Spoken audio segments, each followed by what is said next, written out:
is that the client in this, for us, is the contractor. So the contractor, before they begin drilling the borehole, they were supposed to provide these documents. When we realized that these documents were not there, then the accounting officer wrote to the contractor to ask them to provide these documents. That was after you had paid? No, before. The request from the accounting officer to the contractor is that documented? Is that documented? Yes. Is it in the files before us? Yes, Annex 6. Annex 6. That is volume 1 or volume 2? And which page number? Page number 41. 481, sorry. Yeah, because you guys are complicating very simple things. Very simple things. 481 is the one with the diagram.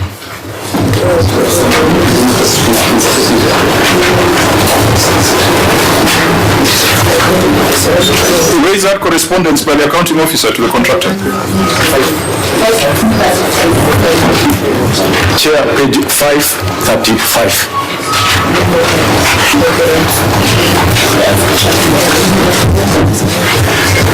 Chair, the letter is dated 15th of April 2024.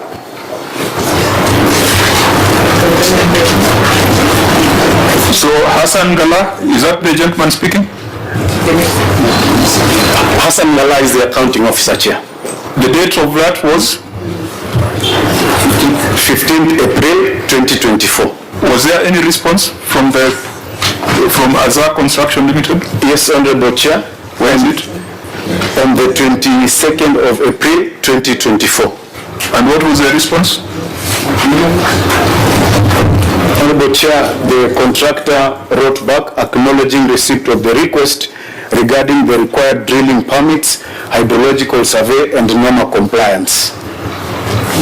They also did inform that please be informed that these documents are currently being worked on and all necessary documents will be submitted accordingly within the stipulated times.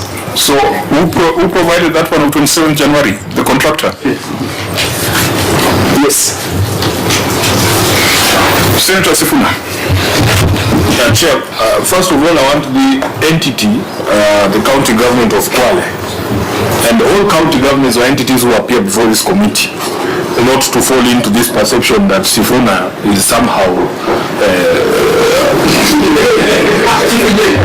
something that is supposed to scare you. When you're handed over to me, it's not supposed to be scary. We have this conversation in order for us to advance the cause of devolution. As you know, I am a firm believer in devolution, and I took an oath to defend counties and their governments. My problem, Chair, is with these water agencies established under the Water Act, which have no business being in the water regulation functions. Because water is a devolved function. We are telling a county government that before they drill a borehole, they have to go to what is this Warma thing? Yeah, it's absolutely ridiculous. And this is the conversation that some of us want to have. That all the functions that are devolved be devolved. And we have no business having national government institutions overseeing devolved functions. And when we get the new dispensation, I want to assure you, the people of Kwale, these are some of the things we're going to do. In the next 18 months, in the next 18 months, when we kick out the current administration, I think, Chair, we agreed yesterday that this committee, we should retreat to the audit under review. We are not in politics of 2027. Sifuna, prepare yourself out there, not here. I was born prepared. What I'm saying is this. This conversation, members, senators, it's approaching 1 o'clock. Just to conclude. Yes. This conversation should not be seen in the lenses of politics. You took the same oath that I took, Senator Cherargei. You should also tell us if you believe that we should have these water agencies there. We signed a document between you and us to devolve all functions. We have 1 month to go. These are the conversations we should be having. There's nothing wrong with that. Can can I say something about issues of devolve? And because I think the best, while I agree with Sifuna, I know the problem is chairman incited you and you walked in. So what I'm just saying is very simple. These are issues the governor through the annual summit can be escalated at that level. Say that I agree what is devolved and devolution should be protected. But in as much as that should be done, these are issues you can escalate at the summit that you normally have as governors and at technical level, intergovernmental technical. No, I'm not saying senator should not speak. You can speak, but you know what to do. Assist where honorable members, the power is in our hands right now. And I think that Senator Sifuna brings an important point, that there are conversations that we must have. They don't even have to wait for another dispensation. We know that the Water Act is flawed. A lot of money still remains at the center. Agencies that really doing things that counties should be doing. We know the Roads Act is completely flawed. Agencies at the center doing things that should be done by county governments. And really, I wish that could be the conversation we have with governors when they appear before this committee. I wish those are the things that governors were talking to us about or speaking back at us about, instead of them fussing around on how they are going to be treated before the Public Accounts Committee. I mean, ukiiba umeiba, we cannot gloss over things here. But I wish that the conversation was around the statute and constitutional provisions that need to be brought to life. So, even though Senator Sifuna has walked out, we were looking at the example of Flocker. If you've decided to drill boreholes using Flocker money, you'll probably spend 300,000 per borehole on regulatory compliance, isn't it? Because you have to pay WAMA, you have to pay NEMA. Who else do you need to pay? Ideological survey. You are taking money back to entities that by definition are not national government entities. There was an issue of procurement capacity building levy, which has not been cited here. I wonder whether Kwale is paying that, because other counties have demonstrated how difficult it is to pay it. That 0.03%,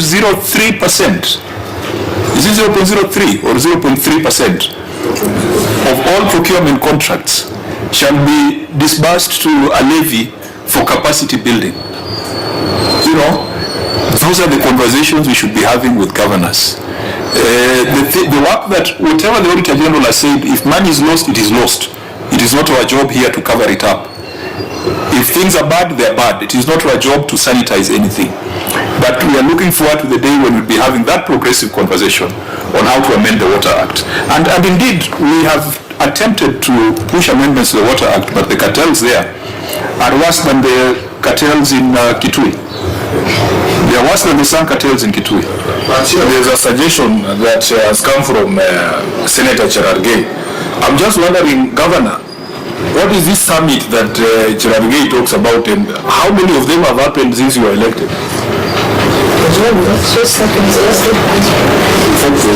Governor? There was one just last year, end of last year. So what is preventing, because you know me, I'm not a member of the summit, what is preventing you from having those conversations that Cherargei is saying you should escalate? We are 18 months to the new dispensation. Senator, you want me to answer you? No, I'm just saying. No. The debate is okay, but don't mention the new dispensation. Why not? No, it's not political platform. Yeah. Why are members oversensitive today? Chair, no one is oversensitive. It is Sifuna introducing strengths to the market. Those cockroaches running from a sinking ship. It's called separation anxiety. Chair, you are a member of Progress and you are now running into the trap of Sifuna. Thank you, Chair. Dangerous. Cherargei, thank you, Chair. Chair. He's a rebel in audience, so don't follow him. Chair, I am the youngest senator in this forum today, Chair, and I really want to learn from my seniors. We have an issue here that is the county government of Kwale under review, Chair. we need to contextualize issues. The context today, with a lot of respect and humility to my senior colleague, Senator Sifuna, you have all the forums, Senator, to propagate your politics out there. Even I think a few hours ago, you were on the explainer, and you had all the chance, Senator, to propagate your politics. Please allow us to do our job. Let us appreciate what is being done in Kwale. Where there are issues in Kwale, allow the politics in this forum, Chair. No, the suggestion came from Senator. No, it is you who brought it up, Chair. Okay, honorable members, let her answer what conversations happen. This usually happens when you got boring things, 1.2 million being brought to the Senate. You know, it's not a very elegant thing to look at 1.2 million of projects out of almost a 10 billion budget. But Senator Sifuna, for your comfort, the summits are like the Nyota event. I think I've given you your answer. Let us proceed. Chair, why don't you allow the governor, who is a member of the summit, to answer? You are not, I'm not, Sifuna is not. And Chair, with all due respect, Chair, you need to be careful with Sifuna.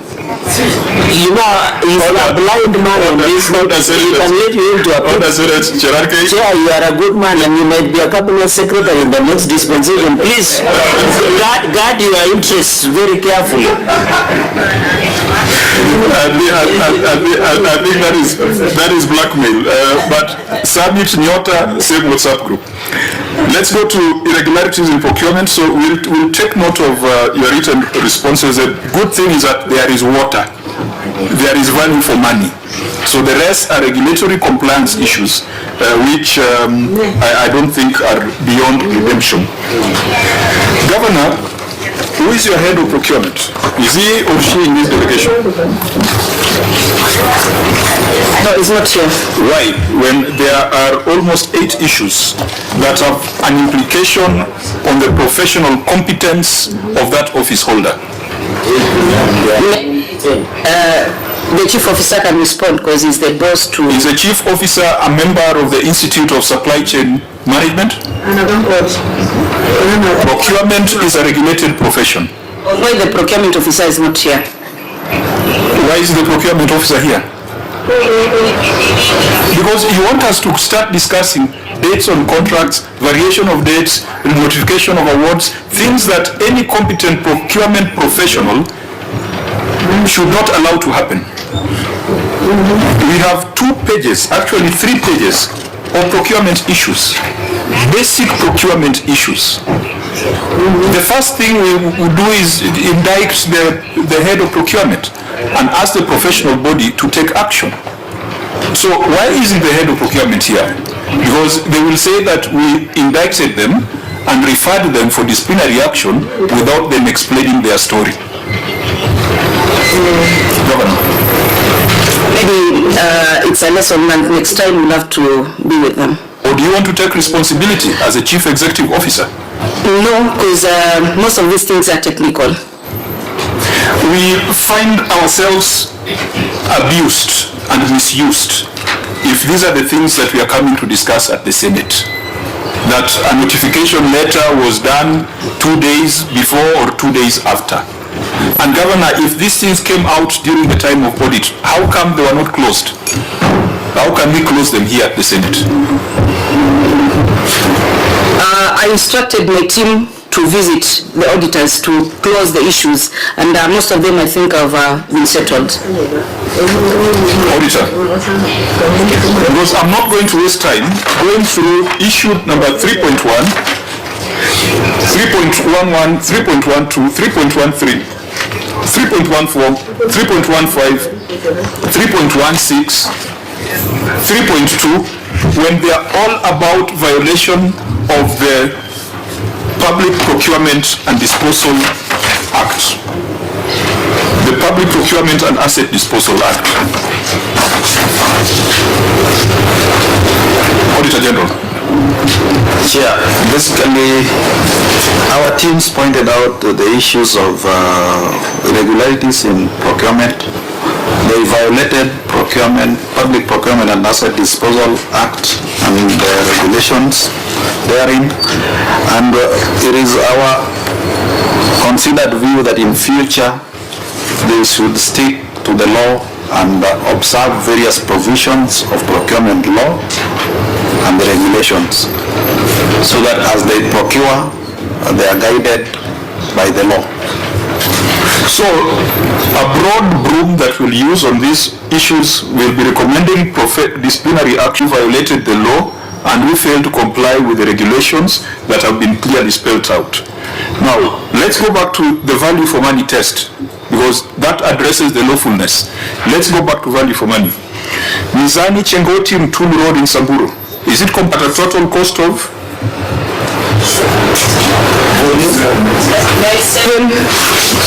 97 million? Does that 97 include the variation of 1.8 million?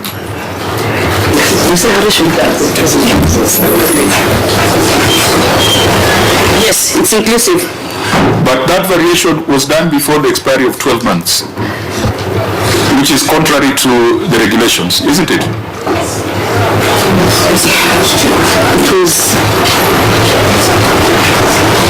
The CC is here in respond. Was the variation done before the expiry of 12 months as cited by the Auditor General? It's a yes or Chair, the variation was on the measured quantities. Not the total, not the contract sum, but the variation was on the measured quantities as the works was progressing. So what are you saying in English? What I'm saying is that during construction of that particular road, there are those elements of works that are provisional, that are subject to remeasurements once payment is due. So during remeasurements, you will get that there are quantities which are slightly higher than what is quoted in the bills of quantities, but there are quantities which are lower. So that is what went on, and we have provided. So you are arguing that section 139(3) of the Public Procurement and Asset Disposal Act does not apply to those kind of fluctuations? Chair, my argument is that the section 139 part 3 is relating to the contract price. Auditor General? Because as you go into this is very important to establish, because as you go into this report, there's a place where you have reported that they did variations up to 1,007%. So can you give us your opinion on what the officer is saying? Yeah, the officer is right. Variation is on the contract price, but as I indicated earlier, it is important that we keep guard as the officers do implementation of these projects, not to probably overvary certain elements of the projects, because when they are doing the big lot of quantities, they are very specific on what the bill, the quantification as per the bills. Then when we get to the ground, as we do verification, we realize that there are certain items which are now probably overbilled or varied, and we want to keep management in check to ensure that even as they carry out these projects, they don't vary certain sections or elements of the projects at the detriment probably of other critical. So your submission is on prudence, but lawfulness. What they did passes the test. It's still on course, yes. Okay. Passes the test, yes. Senator Chimera, your intervention. Which I'm just thinking generally. You know, Section 139(3) of the Public Procurement and Asset Disposal Act 2015 seemingly says there's nothing wrong to vary the contract. Just that it has to happen within the 12 months from the date of signing of the contract. So as to what the OAG is saying, what could be after? So it's lawful to do that. But then again, I'm looking at situations whereby a contract is entered into, well executed, and then there could be delays in mobilizing and partially executing that particular contract. Then that means the entity procuring is at liberty then again to vary this outside the scope within which is provided under law. So I don't know, how then do we look at it that way? Is it an issue to to do with the law, because now lawfully and justifiably the entity being the county government needs to vary it upwards. But then again, the timing is an issue. So perhaps there has to be a conversation around that area, Chair, so that this doesn't really repeatedly becomes an audit query in many issues, yet it is a mischief in the law, Chair. Thank you. Fine, so My only concern, if OAG you agree with the entity, then why did you escalate it? Because that's the explanation they should have given. So does this matter now rest there? Chairman, yes. So, as we cite the head of procurement for professional negligence, is this one of the issues that we can attach? Or in your view, this one was done lawfully? Yeah, what we are trying to say is that you find that certain projects are probably stalling, and the reason is they tend to spend or vary certain elements of the project within implementation at the detriment of the main element of the project. Probably if they were doing a road, now they say maybe they give so much money on a bridge or something, an element of the project.